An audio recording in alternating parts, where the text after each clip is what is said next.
Aduh, aku udah telat belajar Bu Yeni. Aduh, aku harus kuliah nih. Harus kuliah. Walaupun telat harus masuk kuliah. Dandan lagi.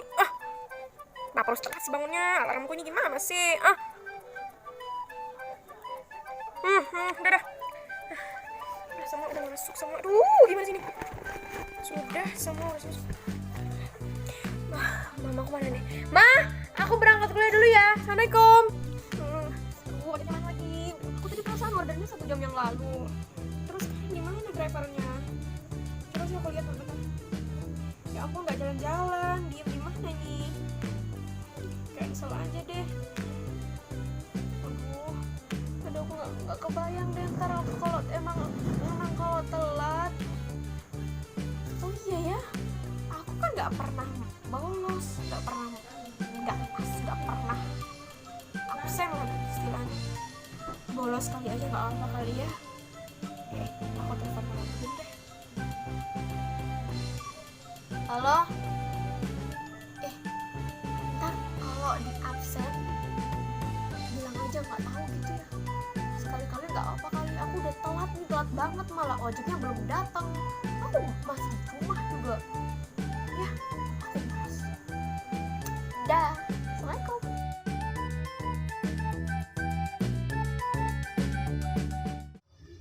Assalamualaikum warahmatullahi wabarakatuh. Menanggapi tema nomor 2 tentang cita-cita ke depan setelah lulus menjadi sarjana ekonomi syariah, relevansinya dengan bela negara dan rasa nasionalisme, atau bermanfaat bagi sesama.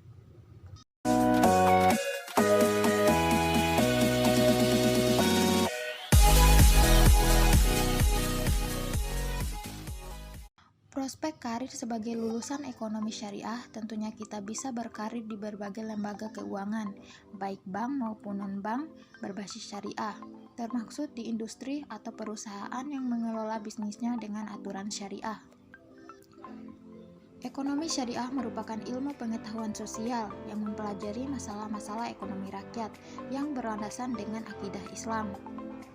Setelah lulus menjadi sarjana ekonomi syariah, selain berkarir di berbagai lembaga keuangan, di industri atau perusahaan, biasanya ada saja sebuah inspirasi bagus untuk kita, jadikan sesuatu yang berguna dan bermanfaat, termaksud dalam membangun bisnis. Setelah lulus di usia yang mungkin beranjak 22 tahun, namun usia muda bukan menjadi penghalang untuk meraih hidup sukses. Berbicara tentang sebuah bisnis, tentunya berbisnis sarang burung walet banyak dijadikan peluang karena omset yang didapat bisa mencapai puluhan juta rupiah. Harga sarang burung walet bisa begitu mahal karena disebut-sebut punya nilai gizi yang tinggi. Dan sarang burung walet juga punya kandungan protein, antioksida, kalsium, dan kolagen yang tinggi. Saya sebagai mahasiswi menanggapi positif tentang ini. Bagi saya, bisnis seharusnya diperkenalkan sejak dini dan diberi pemahaman tentang etika dan estetika. Karena dari semua itulah jiwa entrepreneur sebagai seorang pembisnis tumbuh dan membawa perubahan baru dan memberi manfaat kepada diri sendiri, masyarakat, bangsa, terutama dari kalangan intelektual muda. Terima kasih.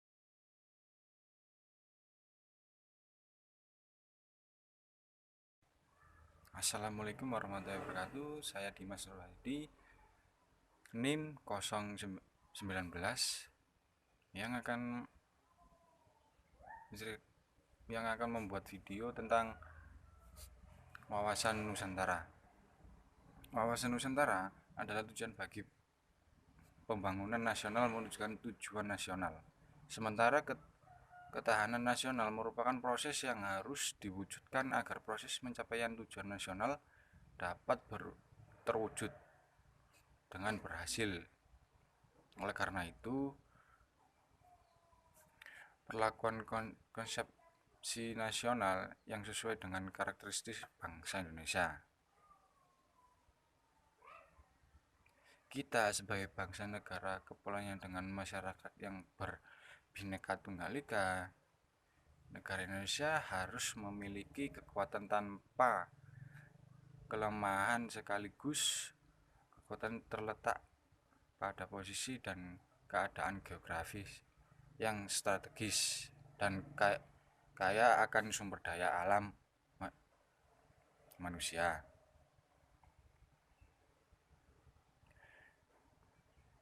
Wilayah Indonesia yang paling besar adalah wilayah yang memiliki banyak celah yang dapat dimanfaatkan oleh negara lain, yang pada akhirnya dapat meruntuhkan bahkan dapat menyebabkan integritas bangsa Indonesia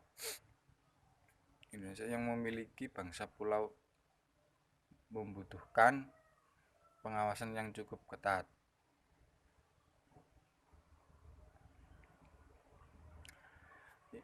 Ya, contoh kasus wawasan Indonesia yang di Nusantara. Yang pertama, krisis nilai tukar yang ditanggulangi oleh bangsa Indonesia pada periode yang kemudian kedua, krisis keuangan yang diakibatkan oleh kesulitan besar dan mendadak yang kemudian menjadi pemicu timbulnya gerakan mahasiswa.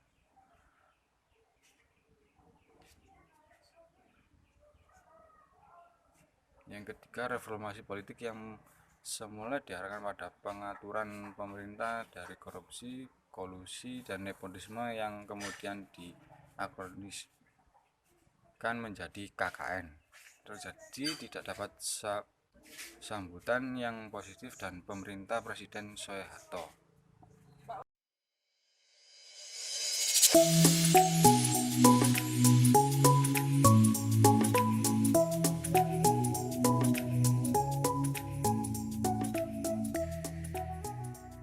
Oke, assalamualaikum warahmatullahi wabarakatuh. Pada kesempatan kali ini saya ingin menyampaikan tema tentang globalisasi. Globalisasi, kalau kita berbicara tentang globalisasi, berarti kita berbicara tentang universal, mendunia. Globalisasi ini adalah integrasi internasional dalam pandangan hidup dunia, baik dari segi pemikiran dan aspek budaya maupun aspek-aspek lainnya. Di era globalisasi, tidak hanya kita mengenal perubahan zaman ataupun yang lainnya, apalagi di zaman sekarang, zaman Covid, dengan berbagai teknologi, kemajuan teknologi ini dapat membantu karena adanya globalisasi. Dulu globalisasi hanya dirasakan oleh kota-kota besar di dunia, tapi seiring berjalannya waktu, seiring berjalannya zaman, globalisasi ini hingga sekarang nyampe di berbagai belahan dunia, belahan Indonesia, bahkan pelosok-pelosok Indonesia. Dengan adanya globalisasi, dengan kemajuan teknologi, terutama dalam segi budaya, pasti ada dampak positif maupun dampak negatifnya. Dampak positifnya memudahkan kita untuk saling berinteraksi secara tidak langsung, yaitu dengan menggunakan aplikasi yang memudahkan kita pada zaman sekarang. Terlebih pada zaman COVID-19, untuk kita berinteraksi saja tidak bisa, untuk kita bertemu saja tidak bisa, tetap di rumah saja. Oleh karena itulah globalisasi ini memudahkan kita untuk saling berinteraksi secara tidak langsung, tapi bisa menatap muka. Dengan kemajuan teknologi, dengan berbagai peralatan yang disediakan untuk manusia, tentu ada dampak negatifnya, baik itu dari segi penggunaan maupun dari segi pribadi kita, bagaimana kita mengatur, memfilter, menyaring mana yang baik untuk kita dan mana yang jelek. Adapun contoh kecil saja dari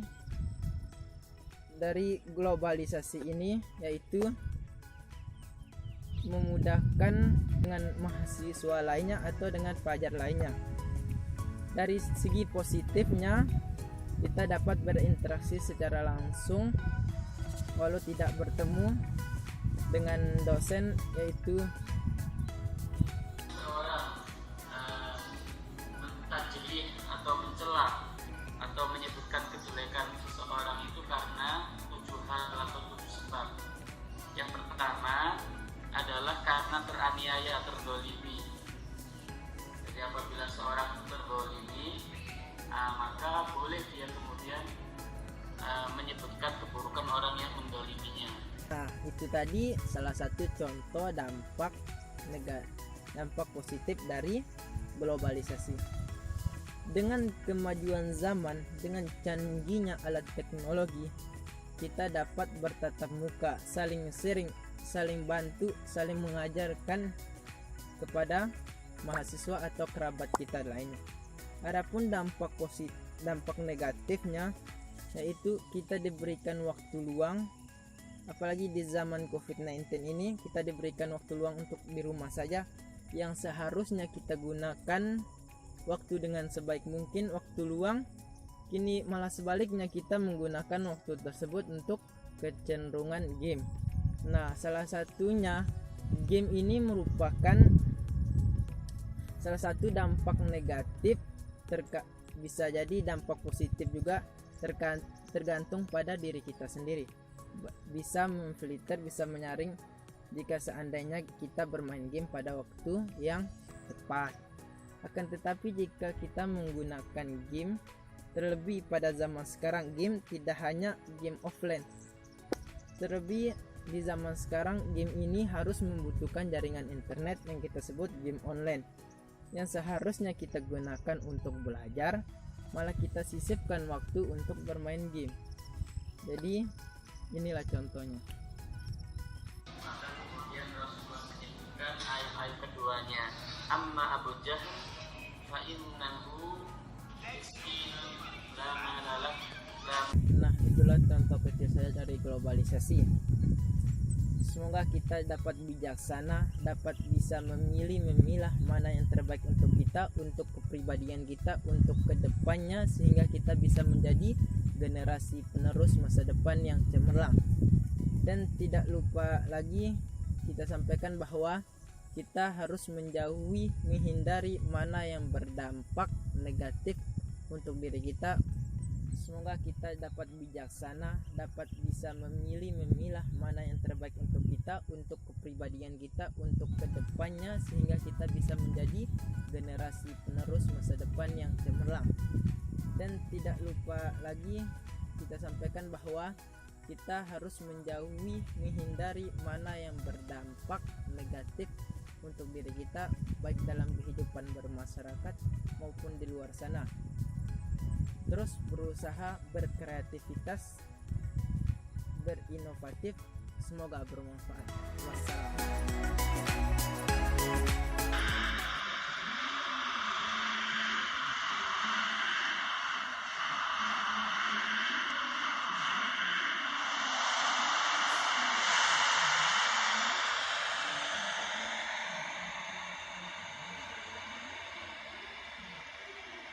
Diharamkan atas mereka memakan makanan yang baik-baik yang dulunya dihalalkan bagi mereka. Nah, sekarang perhatikan pada ayat pertama, yaitu surat Al-Isra 78, terdapat huruf al-lam pada liduluk ya, liduluk itu ada lam, dan huruf al-ba pada babidulmin surat An-Nisa 160. Alam pada surat Al-Isra ayat 78 berarti karena, dan dapat pula berarti sesudah. Ada pilihan di sini, bisa diartikan karena, bisa diartikan sesudah. Jadi kalau diterjemahkan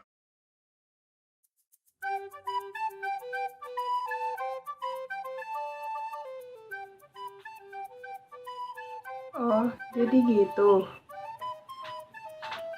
Wah, berita apa?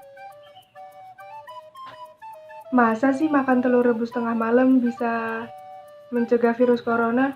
Gak percaya deh. Coba mana beritanya? Kirim ke aku deh.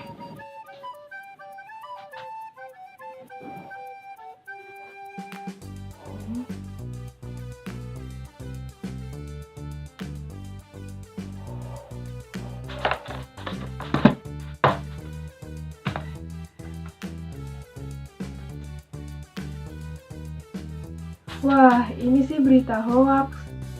Gila, lagi pandemi kayak gini masih ada aja yang nyebar berita hoax. Harus benar-benar selektif nih kalau baca berita-berita kayak gini.